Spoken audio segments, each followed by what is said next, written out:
RG Mart. Sa Pinoy Store. Ice cream. Kopiko. Rebisco. Crackers. Fuji Bar. Protein Zinc. Tintry ko yung tamisa ura-ura. Hindi na juice. Grabe ka tamis ura-ura. Coffee Mate. May kape kasi kami kaya Coffee Mate.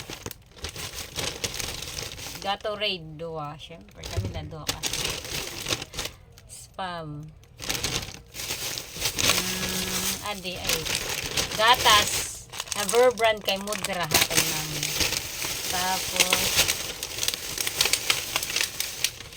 Adi nga kuan. Na ano ini? Na may da siya kuan. Balanguhin man ni siya na may da cheese. Tapos, kuan, iraid. Diba? Tapos, nagkwetak iraid na upatshin. Upatshin na ta iraid kaya may dito nagkumpul-kumpul. Tapos, shin liwat kabugos. Shin liwat kainti and upat kabugos nga balang upat kabugos si shin. Na saging na tinuot. Upat sini kabugos shin pero sa iisi dua kabugos sa isinta. O diba mas mali. Pero okay lang. Bye.